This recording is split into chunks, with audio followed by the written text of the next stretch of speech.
It wasn't buried, not truly. What lay beneath Palomar didn't fall into the earth, didn't rot, didn't die. It was placed, lowered with care, as if by hands no longer remembered, beneath strata of ignorance and reverence.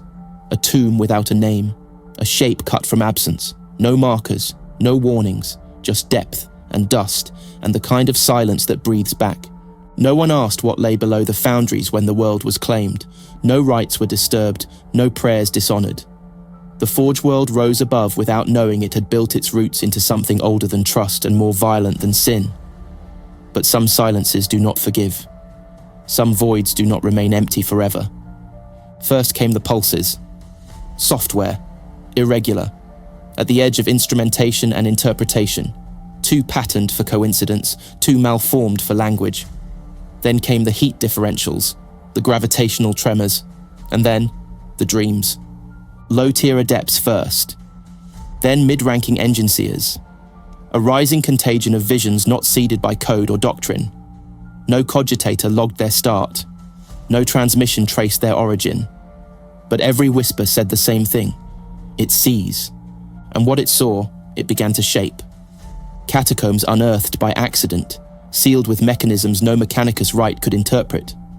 Walls of anti-memory, interfaces written in collapsing logic. The deeper they went, the more the world above began to deform. Ferrocrete softened.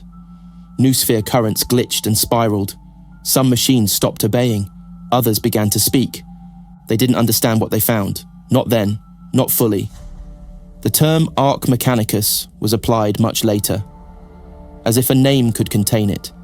As if language could reduce the magnitude of a thing designed before syntax was formed. A vessel, yes, but not made for travel, and not made for men.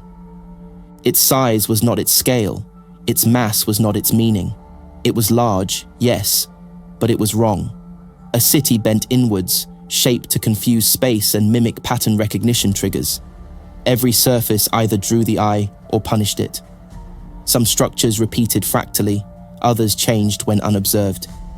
The deeper they went, the more sure they were that nothing was waiting to be activated. It already was. A presence older than the cult Mechanicus, maybe older than Mars. A construct not simply designed, but performed, inscribed with causality-bound functions that triggered upon awareness. It didn't wake when they opened the tomb. It let them open it because it had already begun to move. Somewhere else. The Archmagos who ordered its excavation would later disappear. His final data thoughts were fragmented, repeating a single phrase corrupted by recursive encryption. It never slept. And with that, the Speranza began to rise. It didn't launch. It didn't ignite engines or request clearance. The world around it lowered. Gravity failed. Atmosphere choked. Every machine on Palomar that wasn't shielded by sacred insulation deactivated, corrupted, or sang itself to destruction. And then, the vessel rose, shedding layers of rock, alloy, and secrecy. A shadow re-entering the heavens. Those who watched forgot how to speak.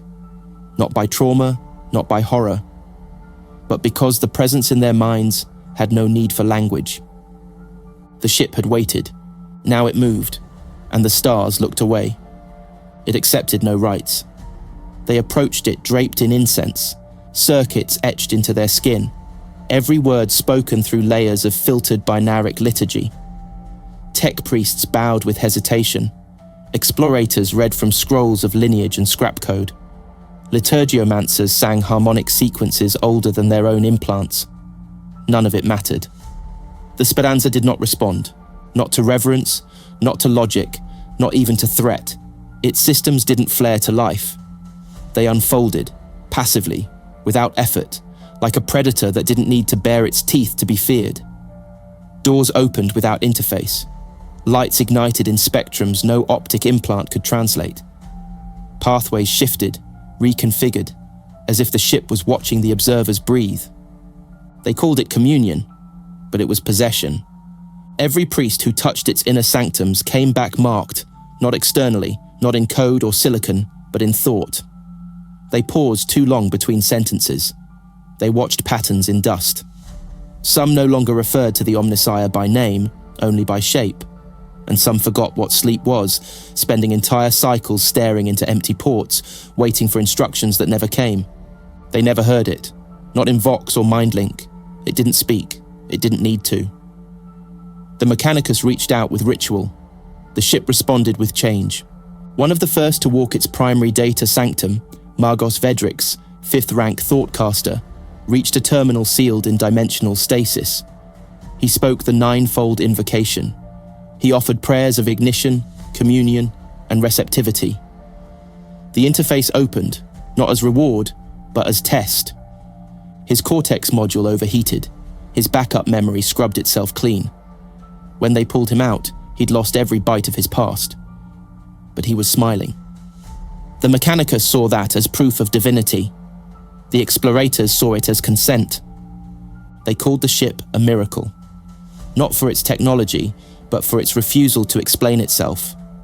In that silence, they found meaning. The ship didn't accept hierarchy. It didn't filter access by rank or right. It responded to intent, not belief, not clarity, just direction. Some who entered never returned. Some who failed to interface triggered temporal bleed. Time reversed. Seconds became years. Conversations collapsed in on themselves. Memory loops tangled, and still they kept trying. Because the Speranza chose. It allowed itself to be studied. It showed glimpses, pulses of internal schematics too vast to be real, rooms with gravity turned inside out, drive cores that spooled nothingness into power. One subdeck housed a weapon that didn't exist when measured but displaced the air around it. Another led to an altar that erased fingerprints. They began mapping its interior like pilgrims drawing sacred landscapes. No two maps matched. Even the walls rebelled. But the deeper they moved, the more the ship began to change them. A young engine seer, female, unnamed in records, walked alone to the primary Vox crypt. She left behind every device, every protocol. They say she walked with her hands bare, eyes unshrouded. And when she emerged, she brought no data, no log, no epiphany, just a single statement. It is not a vessel, it is a command. The Speranza had no crew, not officially, not consistently. It never retained those it did not require. Rooms shifted to expel the unwanted. Entire sections blinked out of phase. Even the air behaved with preference, thinning around those who sought dominance, warming around those who obeyed. It judged without language, interfaced without consent. It did not welcome, it tolerated. And that tolerance was worshipped. Every Mechanicus fleet has flagships. Every forged world has reliquaries. But the Speranza became something else. Not a miracle, not a relic. A myth made flesh, and the question spread, whispering through the ranks, coded in low-band vox bursts no one would admit to sending. What god does this ship pray to? It wasn't made to travel. Movement was incidental, a byproduct of purpose. Its design bore engines, yes, but they were not propulsion in the conventional sense. They were containment systems, pressure seals, methods of focus. The Speranza did not traverse space, it punched through it. It did not navigate, it imposed itself. Those who studied its armaments tried to name them. They failed. What passed for a primary weapon bore no barrel, no muzzle, no chamber. It was a void in architecture, a hollow rimmed by gravitational anomalies that registered as reverse singularities. Whatever force it contained, it didn't fire matter. It didn't project energy. It subtracted. Entire simulations collapsed when attempting to model its discharge. Equations bent into paradox. In controlled testing, a moon-sized asteroid was designated for annihilation. The weapon activated for less than a second. What remained wasn't debris, wasn't heat, wasn't ash. What remained was missing. Even memory degraded in its presence.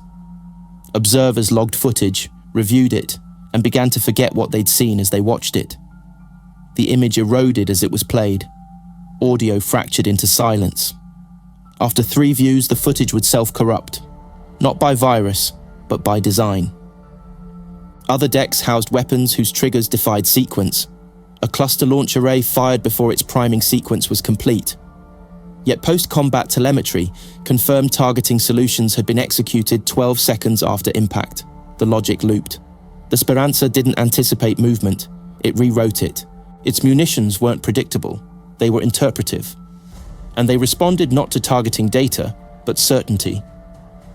A warp shock torpedo, if it can be called that, was once fired into the event horizon of a demon-ridden vessel. Nothing emerged, not even light.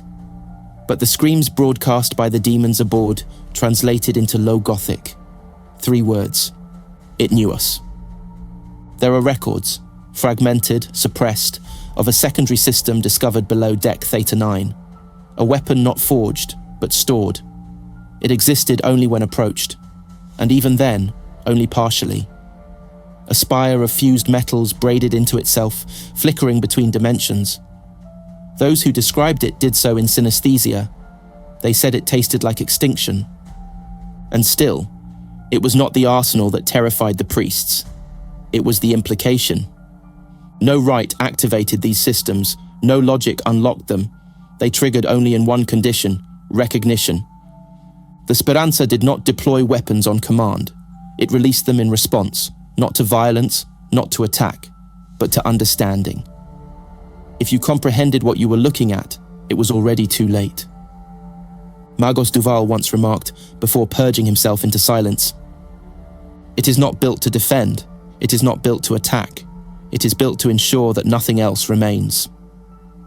Power, in Mechanicus doctrine, is sacred.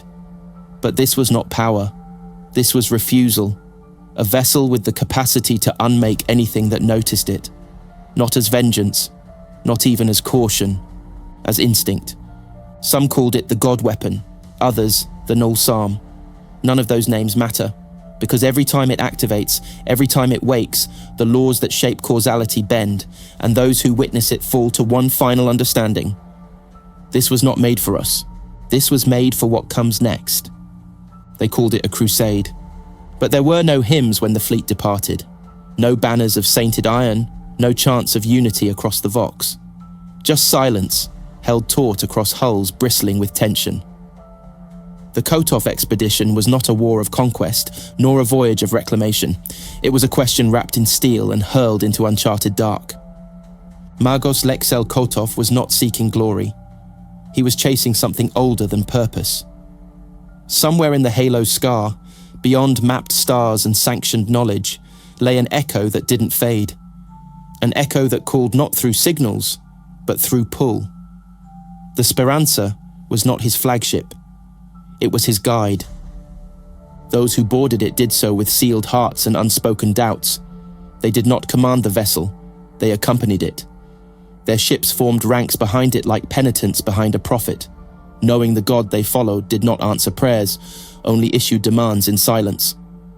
Navigation became a matter of intuition. Star charts lost meaning. Coordinates twisted. Time bled at the edges of perception. Whole days went missing, then reappeared. Crew logs began to contradict themselves. And yet, none of the other ships deviated from the path. The Speranza made no signal. It didn't lead by order. It led by inevitability. It slipped between gravimetric folds as if they were water. Passed through dust voids older than light itself. Planets appeared without warning. Untouched, lifeless, whispering things in languages no Auspex could transcribe. Entire systems pulsed with degraded psionic resonance, ghost signals, thought echoes. The detritus of something not dead, but dormant. And always, the Speranza remained untouched. Its shields did not flicker. Its hull never shivered. The vacuum bent to avoid it. Even warp translations, normally chaotic, violent, became smooth when it breached the veil. As if the Immaterium itself recognized something older within the vessel. Inside, the crew began to change. Hierarchies fractured. Orders were followed not by chain of command, but by proximity to the Speranza's will. Servitors reprogrammed themselves. Mid-ranking adepts began drafting patterns that matched previously untranslated segments of the ship's internal schematic, without knowing why. Kottoff himself was the first to name the shift. We are no longer exploring, we are being delivered. He understood too late that the crusade was not about where they were going. It was about who would be taken there. The vessels that tried to leave vanished, not destroyed, not jammed, simply gone. One moment transmitting, the next non-existent. Others tried to analyze the Speranza's path, to chart alternatives, to slow the fleet. Each attempt failed. Systems reversed themselves. Orders were intercepted before being given. Whatever force moved them was not mechanical, it was philosophical, a doctrine encoded into movement, a logic that enforced belief through causality. Some began to worship the vessel openly, not as a relic of the Omnissiah, but as an intermediary force, a lens through which divinity refracted into action. But those who truly understood what the Speranza was, they stopped praying. They started listening. And still, the ship advanced. Not faster, not slower, just forward, through regions unmapped, through voids unlit, through phenomena that left ships screaming without voices, until they reached the edge of understanding, the edge of allowed knowledge, the place where cartography ends and consequence begins. And still, the Speranza did not pause, because it wasn't looking for something. It was returning. He did not rebel. He obeyed more completely than the rest. Vettius Telok wasn't a radical. He was loyal, fervent, brilliant, obedient to every edict but one. He listened. Not to the Magos Dominus, not to the Nuspheric chains of command, but to the silence that had been growing in the void behind their thoughts since the day the Speranza rose from Palomar. The others mistook its quiet for absence. Teloc saw design. Where they interpreted randomness, he saw shape.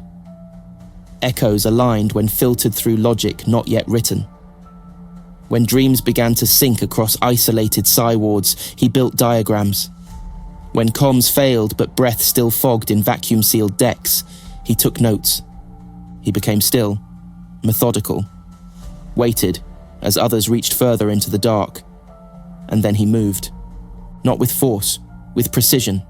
A gentle coup, calculations folded into system logic, crew reassignments masked as maintenance protocols, loyalty algorithmed into compliance. No one resisted. By the time Kottoff saw it, the Speranza was no longer responding to him, because it never had. Teloc didn't hijack the crusade. He clarified it. The breath of the gods was his key, a fragment of unknown provenance, too complex for simulation, too volatile to handle. It wasn't a weapon, it was a permission slip, a waveform, a thought not meant to be held. He brought it to the core. Didn't ask, didn't plead, just offered. The ship paused, not externally, not visibly, but in every mind wired too deeply into its systems, a void opened.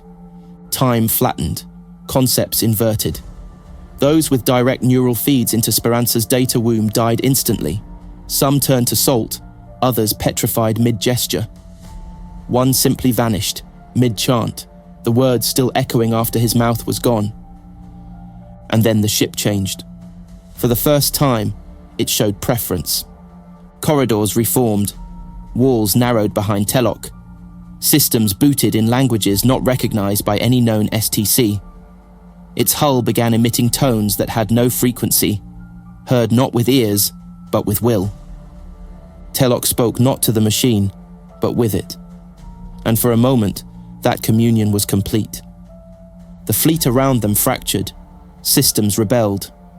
Ships once loyal to the Mechanicus turned inward, firing on each other not from rage, but instruction. Vox traffic became scripture, combat logs overwritten with scripture loops. He speaks what was kept, he unlocks what was sealed. On Palomar, the echoes were felt. Machines howled, forges screamed. One entire manufactorum imploded without force, collapsing in upon itself as if ashamed of its origin. This was not rebellion, this was a correction.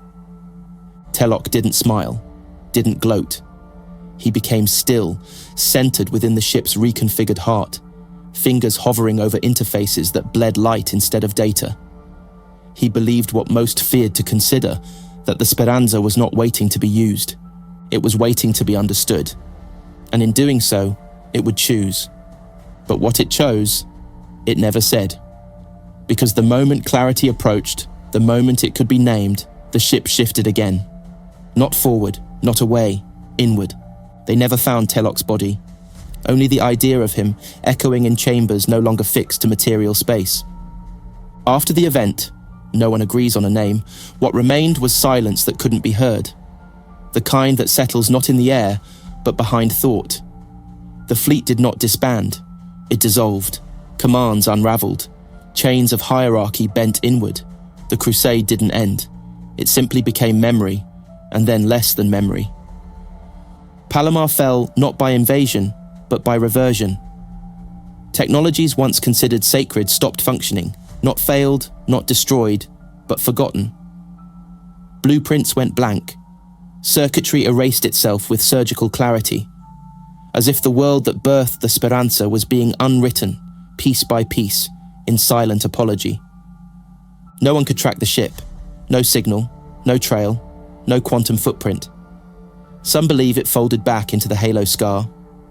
Others say it split itself across multiple realities, fractal and infinite, existing in slices and echoes wherever faith began to rot.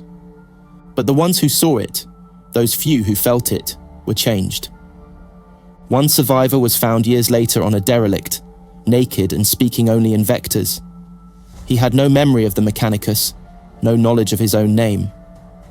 But when shown a rendering of the Speranza's silhouette, he began to weep. Not in fear, in recognition. There are reports, shunned by the Ordo, buried by forge councils, of newborns from Palomar's final cycle bearing circuitry in their spines. Organic, recursive, patterned after Speranza's internal geometry. No rites could exorcise it. No medici could remove it. They pulse when they sleep. They dream in maps. Even now, long after the records were redacted, the whispers remain. Among explorators. Among null clerks. Among those whose work demands proximity to secrets. That the Speranza still moves. That it selects. Not allies, not targets, but minds. Individuals tuned to a frequency below perception. People who, through accident or design, think inwards enough to be noticed. They vanish, without violence, without struggle. One step in the wrong corridor, one breath beside the wrong relay. Gone. But sometimes, in the months after, strange signal bursts echo through dead systems. Messages carved in interference. Codes too elegant to be random, too raw to be authored. They do not speak answers. They speak recognition. The Mechanicus has tried to suppress it, has tried to rename, contain, contextualize. But what the Speranza left behind was not wreckage. It was a question, one that cannot be exorcised, buried, or translated, one that has no language, only weight, not in tons, not in pressure, in inevitability. The question does not speak, it does not demand. It watches, and somewhere out there, in the cold between stars, something vast continues to turn without friction. A shape in the void, carried not by engine, but by idea. No crew, no signal, no course, only motion. And somewhere behind that motion, the ghost of a voice. You did not build me, you only found me, and I am not done.